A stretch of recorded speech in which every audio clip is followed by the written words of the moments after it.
हिंदवी स्वराज्याचे सरसंस्थापक छत्रपती शिवरायांना मानाचा मुजरा करतो। भारतीय राज्यघटनेचे शिल्पकार भारतरत्न डॉक्टर बाबासाहेब आंबेडकर यांना मानवंदना अर्पित करतो। आई महाकालीच्या चरणी नतमस्तक होतो। आणि आज या ठिकाणी मंचावर उपस्थित असलेले आपले महाराष्ट्राचे अध्यक्ष चंद्रशेखर बावनकुळेजी, ज्यांचा फॉर्म भरण्याकरता आपण सगळे या ठिकाणी एकत्रित आलो। आपल्या चंद्रपूरची मुलुक मैदान तोफ आतापर्यंत मुंबईमध्ये धडधडत होती, आता ती दिल्लीमध्ये धडधड करणार आहे, असे आपले सुधीर भाऊ मुनगंटीवार, ज्यांनी 4 वेळा या चंद्रपूर लोकसभा मतदारसंघाचं नेतृत्व केलं आणि दिल्लीमध्ये अनेक घोटाळे बाहेर काढत देशाचे गृहराज्यमंत्री म्हणून अतिशय उत्तम काम केलं।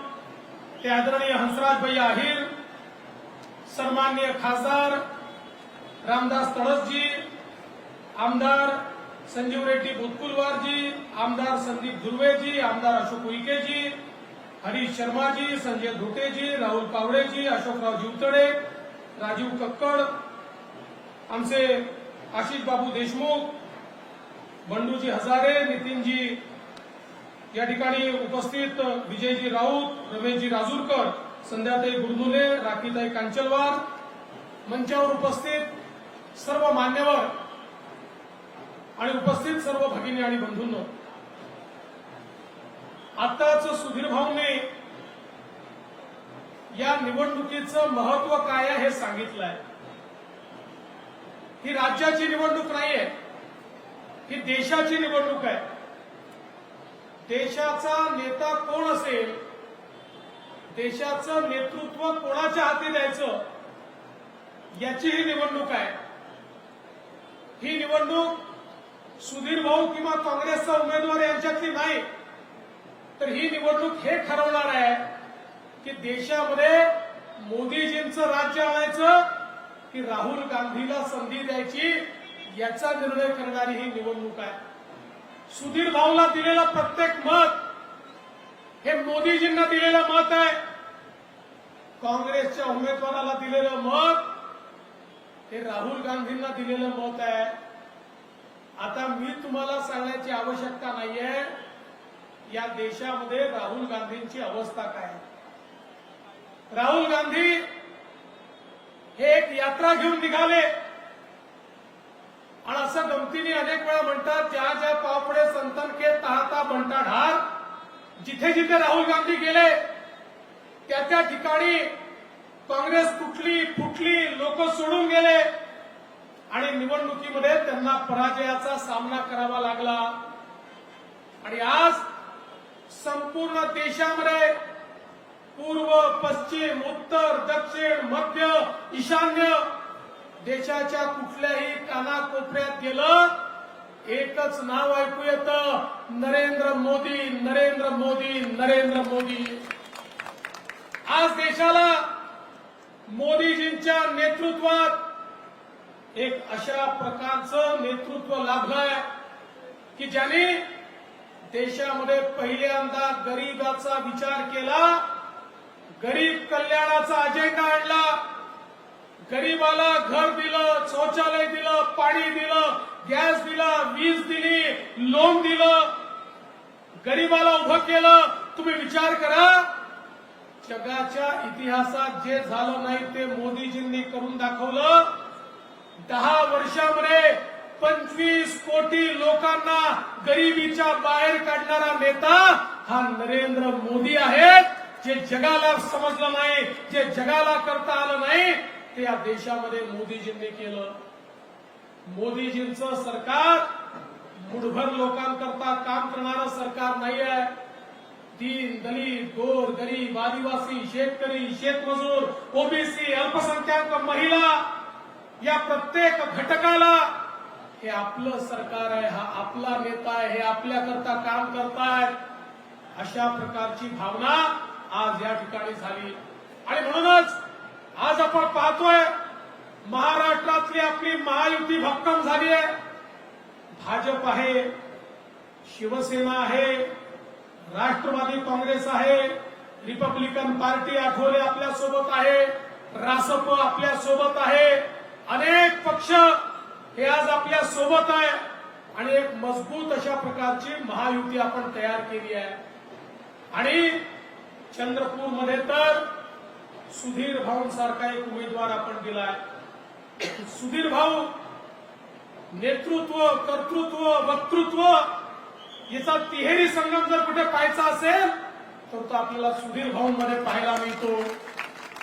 ज्या प्रकारे गेली 30 वर्ष सुधीर भाऊंनी महाराष्ट्राच्या विधानसभेमध्ये विरोधी पक्षात असताना सरकारला सळो की पळो करून सोडलं आणि सत्तेत आल्यानंतर सत्तेमध्ये काय परिवर्तन आपण घडवू शकतो हे महाराष्ट्राच्या जनतेला दाखवून दिलं.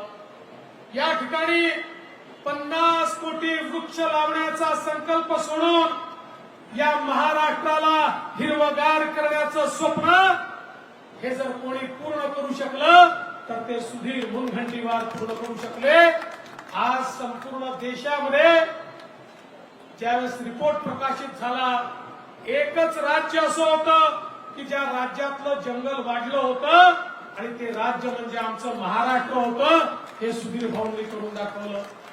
आज सांस्कृतिक कार्यमंत्री म्हणून या महाराष्ट्रामध्ये छत्रपती शिवरायांच्या राज्याभिषेकाच्या 350व्या वर्षाच्या पूर्ततेच्या निमित्ताने छत्रपती शिवरायांना संपूर्ण देशात वंदना तर मिळालीच, पण त्याच वेळी छत्रपती शिवरायांनी ज्या वाघनखाने अफजल खानाचा कोथळा बाहेर काढला होता, जी वाघनख आमच्याकडनं चोरून त्या काळातल्या इंग्रजांनी नेली होती, त्या सरकारशी चर्चा करून ती वाघनख देखील भारतामध्ये आमच्या दर्शनाकरता आणण्याचं काम जर कोणी केलं असेल तर ते सुधीर भाऊंनी केलं. आमच्या अस्मितेची ही जी काही मानकं आहेत त्या मानकांच्या संदर्भात त्यांनी केलेलं काम आपण सगळ्यांनी बघितलं. आणि आज ज्या प्रकारे चंद्रपूर जिल्ह्याचा चेहरा बदललेला आपण पाहतोय, ज्या प्रकारे विकास झालेला आपण पाहतोय, आज या महाराष्ट्रामध्ये मोदीजींच्या सरकारमध्ये आमच्या नितीनजींच्या नेतृत्वामध्ये ज्या प्रकारे विदर्भाचा चेहरा बदललेला आपण दिसतोय. आज मी आपल्याला सवाल विचारू इच्छितो की भारतीय जनता पक्षाच्या व्यतिरिक्त किंवा महायुतीच्या व्यतिरिक्त कोण विकास करू शकतं? आज आपण बघितलं मागच्या वेळी एक ऍक्सिडेंट झाला आणि आपलं हंसराज भैया छोट्या मतांनी त्या ठिकाणी हारले. आता ते आमचे मित्र दिवंगत झाले, मी त्यांच्यावर बोलणार नाही, पण मी सवाल विचारू इच्छितो की त्या काळामध्ये आपल्याला कुठला विकास पाहायला मिळाला? महाविकास आघाडीचं सरकार देखील होतं, त्याही काळामध्ये आपल्याला कुठला विकास पाहायला मिळाला? बंधू भगिनींनो, या ठिकाणी विकास जर करायचा असेल तर त्याला दृष्टी लागते. सर्व समाजाला सोबत घेऊन कोण चालू शकतो? प्रत्येकाची दुःख कोण समजू शकतो? कोण ती दुःख योग्य प्रकारे मांडू शकतो? हा जर विचार आपण केला तर आपल्या मनामध्ये सुधीर भाऊंच्या व्यतिरिक्त दुसरं नावच येऊ शकत नाही, हा मला विश्वास आहे. आणि म्हणून आपल्याला फॉर्म भरायला जायचा आहे आणि मलाही गडचिरोलीला फॉर्म भरायला जायचा आहे. आणि मी तुम्हाला काही फार सांगावं असं नाही, कारण चंद्रपूरच्या जनतेने निर्धार केलाय आणि यवतमाळच्याही जनतेने निर्धार केलेला आहे. नरेंद्र बरोबर आहे ना? तर यवतमाळच्याही जनतेने निर्धार केलाय. आता यावेळेसची जागा रेकॉर्ड मताने आपल्याला निवडून आणायची आहे. ज्यावेळेस आम्ही ठरवलं की महाराष्ट्रामध्ये महायुतीचा फॉर्म भरायची सुरुवात कुठनं करायची, एक मताने सगळ्यांनी निर्णय केला ही सुरुवात चंद्रपूर पासून सुधीर भाऊ पासून झाली पाहिजे. आणि आज ही सुरुवात चांगली झाली. ज्याची सुरुवात चांगली होते त्याचा अंतही चांगला होतो.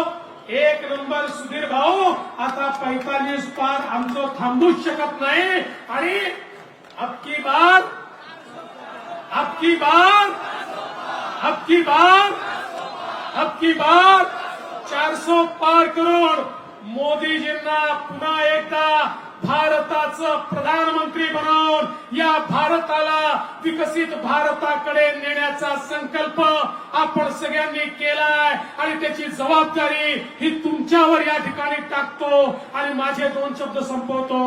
जय हिंद, जय भारत.